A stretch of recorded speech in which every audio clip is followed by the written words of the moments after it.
وما خلقت الجن والانس الا ليعبدون، کہ میں نے انسان اور جنات کو اپنی عبادت کے لیے پیدا کیا۔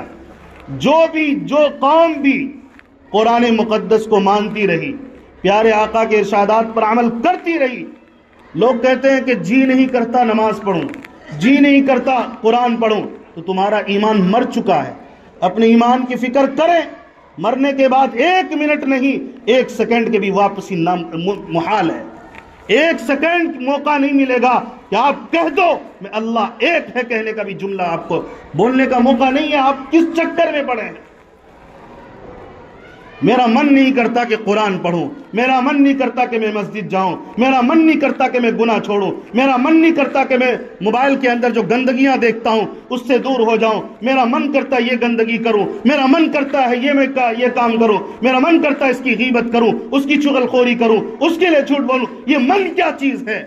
من کو مٹانے کا نام یہ خدا کی پرستش ہے، اور جو من پہ آ گیا یہ خدا کی پرستش نہیں بلکہ یہ نفس پرستی ہے، اور یہ بھی ایک طرح کا اللہ کے ساتھ شرک ہے۔ ماننا تو جبھی کہیں گے نا لا الہ الا اللہ محمد الرسول اللہ، کبھی مطلب پر غور بھی کیا کریں، یہ نہیں کہ بس پڑھ لیے ہیں۔ اللہ کے سوا کوئی عبادت کے لائق نہیں، عبادت صرف اسی کی ہوگی۔ یہ جسم حرکت کرے گی اسی کے نام پر، یہ سر جھکے گا اسی کے نام پر، میری زبان کھلے گی اسی کے نام پر، میں بولوں گا تو حق بولوں گا، میں سوچوں گا تو حق سوچوں گا، میں دیکھوں گا تو حق دیکھوں گا، جی چاہے یا نہ چاہے اس کی فرما برداری کرنے کا نام ہی تو اصل عبادت ہے۔ آپ کا جی چاہتا ہے تو کریں گے، یہ تو آپ کی منمانی ہوئی، یہ خدا کی عبادت نہیں ہوئی۔ جی نہ چاہے تب آپ کرو۔ مثال کے طور پر باپ نے آپ کو کہیں بھیجنا چاہا، آپ کے پاس وقت ہے، آپ کہو گے میرا من نہیں کر رہا، مجھے کوئی لا کے بتائے، تو اس کا باپ اسے پیار کرے گا؟ کیا لوگ اسے کہیں گے اور وہ کہے مجھے میرے باپ سے بہت پیار ہے لیکن میں باپ کی یہ خدمت نہیں کر سکتا کیونکہ میرا من نہیں کرتا؟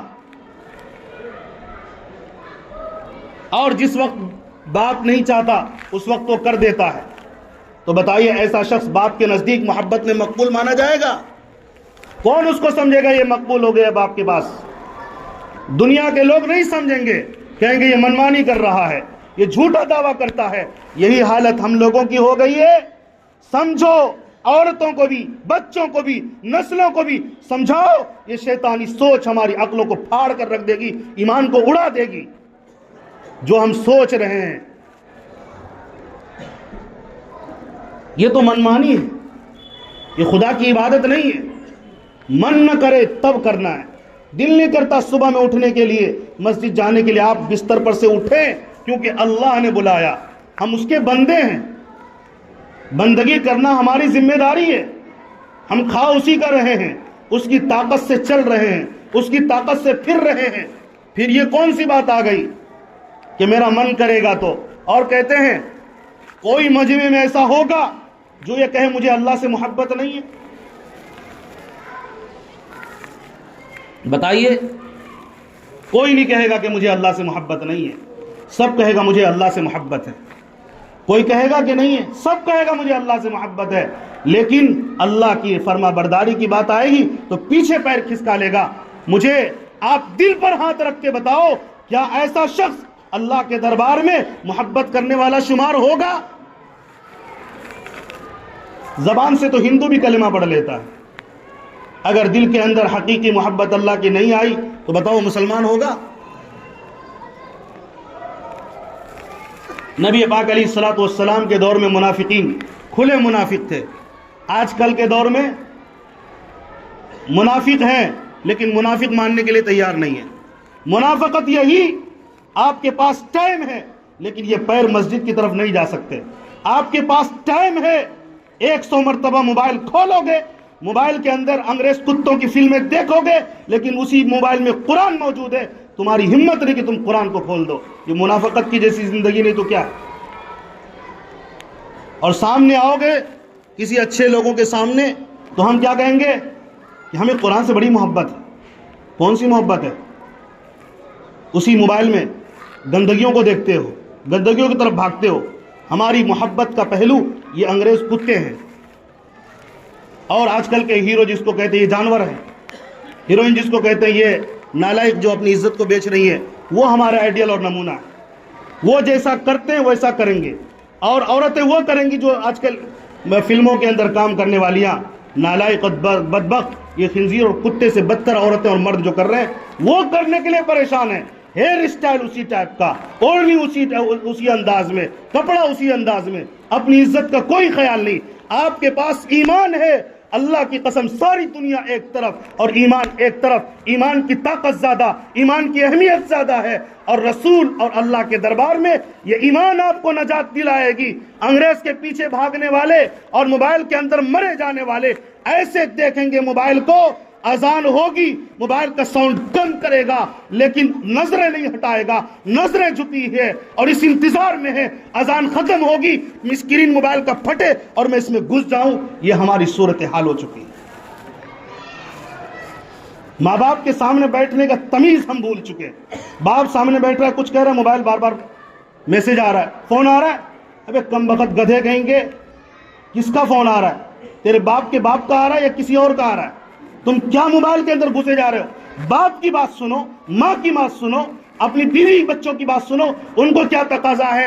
تم بھی مرے جا رہے ہو اسی کتوں کے پیچھے جس کی کوئی حیثیت نہیں، نہ اللہ کے پاس نہ رسول کے پاس۔ آپ کہو گے امام صاحب آپ مسجد کے اندر بیان میں کتے کا لفظ بولتے ہیں، میں کہتا ہوں کہ کتے کا لفظ میں نہیں بولتا، بلکہ قرآن کہہ رہا ہے کہ جو نفس پرستی کرتا ہے اس کی مثال کتے کی طرح ہے، کہ اس کو چھیڑو تب بھی وہاں پہ، نہ چھیڑو تب بھی وہاں پہ۔ وہ یعنی کہ دنیا کے لالچ میں مبتلا ہو چکا ہے، اسے ہڈی پھینکو تو بھی چاٹے گا، گوشت ڈالو تو بھی چاٹے گا، اس کو کوئی پرواہ نہیں یہ تازہ ہے یا مردار ہے، حلال ہے یا حرام ہے۔ وہ حالت تو ہماری ہو گئی ہے۔ ہم نے استاذ اپنے آپ کو موبائل کو بنایا، استاذ ہم نے دوسرے لوگوں کو بنایا، استاذ ہم نے اپنا اور لوگوں کو بنایا جو دنیا سے دین سے دور ہیں، جو حرام کے قریب ہیں، ان کی عادتیں خراب ہیں، ایسے لوگوں کو ہم نے قریب کیا اور دعویٰ نبی کی غلامی کا۔ مجھے بتاؤ نا کون سی غلامی نبی کی ہے؟ بات آئے گی ڈی جے کے لیے پیسہ خرچ کرو، ٹھیک ہے، بات آئے گی فلاں شادی میں جہیز کے نام پر اتنا زیادہ بھیک مانگو، تیار ہیں، اور اس کی تشکیل کرواؤ، کسی سے قرض لے کے اس کے لیے پیسے خرچ کرو، جہیز دلواؤ، سارے پیسے تمہارے پاس اکٹھا ہو جاتے ہیں، اور اتنے قرض لے کر، قرض کا بوجھ لے کر گردن میں لٹکا کر مریں گے، لیکن قرض کی ادائیگی نہیں ہوگی۔ کس نے کہا تھا کہ شادی میں خرچہ ہوتا ہے؟ مجھے بتاؤ، وہ روایت لاؤ کہ بیٹی کے شادی میں پیسے کا بھی خرچہ۔ یہ خرچ کروانے والے سارے مجرمین ہیں اللہ کے دربار میں، یہ سارے مجرم ہیں جو بیٹی کے نام پر پیسوں کو پانی کی طرح بہاتے ہیں اور کہتے ہیں ہمارا بچہ پڑھنے میں فیل ہو گیا، پڑھانے کے لیے پیسے نہیں ہیں۔ تم راتوں رات میں لاکھوں روپے ناجائز میں حرام میں اڑاؤ گے، تمہارے بچے جاہل رہیں گے اور تم مالدار کبھی زندگی میں نہیں بنو گے۔ ہر ایک آدمی ایک دوسرے کو نوچنے کے لیے تیار ہے، ایک سمدھی دوسرے کو نوچتا ہے، ایک داماد سسر کو اور ساس کو نوچنے کے لیے پریشان ہے۔ ایک دوسرے کو نوچو گے اور پوری دنیا کا منظر اس وقت یہی ہے کہ ایک دوسرے کو نوچو اور نوچ کے ختم کر دو۔ مسلمانوں کی حالت تو کم سے کم نہیں ہونی چاہیے، جو اللہ کو مانتا، رسول کو مانتا ہے، اس کا عقیدہ تو ٹھیک ہونا چاہیے کہ بیٹی کے شادی میں نبی نے 1 روپیہ نہیں خرچہ کیا اپنا۔ مجھے بتاؤ، کہتے جوڑے کے پیسے کے لیے مسجد کے اندر، لا حول ولا قوت الا باللہ، مسجد کے اندر اعلان ہو رہا ہے بیٹی کی شادی اب چندہ دو۔ حرام کو تم نے مسجد میں لایا۔ کس نے کہا تھا بھیک مانگ کر اگر پیسے نہیں ہوتے شادی کرنے کے لیے؟ جہیز کے لیے کیا چندہ کرنا جائز ہے؟ کون مفتی فتوا دے رہا ہے ذرا مجھے بتائیے؟ نہ قرآن میں، نہ حدیث میں، نہ صحابہ کی زندگی میں، کہیں نہیں ہے۔ آپ جہیز کے نام پر مسجد کے اندر مسجد کے ماحول کو گندا کر رہے ہو، حرام خوری کے لیے آپ چندہ کر رہے ہیں۔ لیکن اگر بات آئے گی مسجد کی، 10 روپے پھٹے پرانے نوٹ نکلے گا، وہ بھی سوچے گا پہلے چلے ڈھونڈتا ہوں۔ یہ حالت ہم لوگوں کی ہو گئی ہے۔ نہ مال میں، ہم مال کے فتنے میں بھی مبتلا ہو چکے ہیں اور خواہش کے فتنے میں مبتلا ہو چکے ہیں۔ اسی کو قرآن نے ایک جگہ یہ جو تکاثر قرآن میں کہا الہاکم التکاثر، ہلاکت میں تمہیں ڈال دے گی تکاثر، قرآن ایک جگہ کہہ رہا ہے وہ کون سی چیز کی تکاثر ہوگی؟ تفاخر بینکم وتکاثر فی الاموال والاولاد، اولاد میں اور مال میں ان چیزوں کی کثرت میں تفاخر۔ تو اس کے تفاخر کے لیے مال زیادہ آ جائے، گاڑیاں زیادہ آ جائیں، بلڈنگ بن جائے، لیکن مسجد جلدی سے بن جائے اور مسجد کی بہترین تعمیر ہو جائے، اس کی فکر کے لیے کوئی تیار نہیں ہے جلدی سے۔ وہی کہاں سے سوچیں گے کون سا پیسہ دوں، کیسے دوں اور کب دوں اور کیا دوں، اور جب اپنے گھر کی باری آتی ہے تو کیسے جان جی لگا دیتے ہیں، یہاں سے لے رہے ہوں، کہتے ہیں کہ قرض لے کے دے سکتے ہیں اللہ کے راستے میں، قرض لے کے کھا سکتے ہیں، قرض لے کے پی سکتے ہیں، اللہ کے راستے میں لے کر قرض لے کر گھر نہیں بنا سکتے اللہ کا گھر۔ کس نے کہا آپ کو نہیں بنا سکتے؟ کہاں لکھا ہوا ہے؟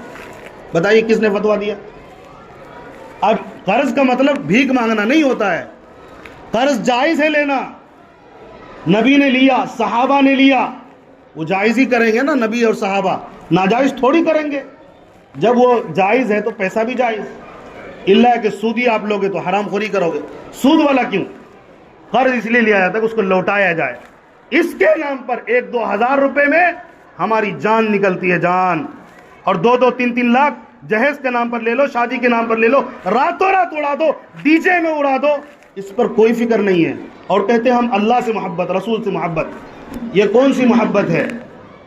یہ کیسی محبت ہے؟ رسول سے محبت اللہ کے لیے کریں اور رسول کے لیے کریں، اور اللہ اور اس کے رسول کے نام پر اپنی جان بھی نچھاور کریں، تاکہ جتنے فتنے آ رہے ہیں ہمارے ایمان پر حملہ کرنے کے لیے، جان پر حملہ کرنے کے لیے، ہماری مسجد اور مدرسے کی شان و شوکت دیکھ کر اس کے دماغ، اس کے عقل ٹھکانے آ جائیں۔ اتنے مضبوط ہیں، انہیں دیکھو مسجدوں سے کتنا پیار ہے، انہیں دیکھو مدرسوں سے کتنا پیار ہے، مدرسے کے بچوں سے کتنا پیار ہے، یہ قرآن پڑھنے والوں سے کتنا پیار ہے، علماء سے کتنا پیار ہے، قرآن سے کتنا پیار ہے، اس کے لیے جان تک دینے کے لیے تیار ہے۔ بتائیے بھائی تیار ہے کہ نہیں تیار ہے؟ انشاءاللہ ہم مسجدوں کو بنائیں گے، مدرسوں کو بنائیں گے، اچھے ڈھنگ سے بنائیں گے، تعلیم کا انتظام کریں گے، تربیت کا انتظام کریں گے، گھر کے ماحول کو ٹھیک کریں گے، چونکہ ہمیں اللہ سے ملاقات کرنی ہے۔ آپ سب کچھ بھول جاؤ لیکن اللہ سے ملاقات نہیں بھولنا انشاءاللہ۔ اللہ سے ملاقات کرنی کہ نہیں کرنی ہے؟ اللہ ہر آنکھ دیکھتا ہے کہ نہیں دیکھتا ہے؟ تو اللہ کی موجودگی میں زندگی گزاریں، یعنی اپنے آپ کو اس طرح رہیں کہ جیسے اللہ تعالی ہمیں دیکھ رہا ہے۔ وقت کافی ہو چلا، میری نظر ابھی پڑی گھڑی پر، معذرت چاہیں گے۔ تو بہرحال میری باتوں کا خلاصہ یہ ہے کہ مال اور اولاد کے اور نفس کے فتنے سے اپنے آپ کو بچائیے۔ آخر ایک دن ہماری جان چھوٹ جائے گی، یہ جان ہمیں اللہ کے حوالے کرنا پڑے گا، پھر جو دوسری جان اللہ تعالیٰ ڈالے گا اس وقت میں ہمیں ایسا افسوس نہ ہو، کاش ایک دن کے لیے مجھے قبر سے اٹھا دیا جائے۔ میں پوچھتا ہوں آپ حضرات سے، اگر کسی کو قبر والے کو اجازت ملے کہ تمہارے پاس صرف 1 دن کا ٹائم ہے، جاؤ 1 دن میں تمہیں جو کرنا ہے کر کے آؤ، بتائیے وہ کیا کرے گا آنے کے بعد؟ آخر ہمیں بھی تو جانا ہے، تو اسی ٹائپ سے ہم بھی ہو جائیں، اپنے آپ کو بدلنے والے بنیں، جہاں ضرورت ہو مال کی وہاں خرچ کریں، جہاں ضرورت نہ ہو ایسی جگہوں کو لات ماریں، نفس کے پجاری نہ بنیں، ورنہ آپ کبھی مالدار نہیں بن سکتے، نہ آپ کے بچے کبھی بڑھ سکتے ہیں، نہ آپ آگے بڑھ سکتے ہیں، نہ سوسائٹی آگے بڑھ سکتی ہے، یہ ہمیشہ بھکاری رہے گی اور فقیر ہی رہے گی۔ آپ تعلیم پہ خرچ کریں، آپ اللہ اور اس کے رسول کے لیے خرچ کریں، پھر اللہ تعالیٰ دیکھیں برکت کے کیسے دہانے کھولتا ہے۔ کریں گے نا انشاءاللہ؟ اللہ تعالیٰ ہم تمام کو پہلے سننے زیادہ عمل کی توفیق عطا فرمائے۔ 5 منٹ کا وقت ہے سنت ادا کرنے۔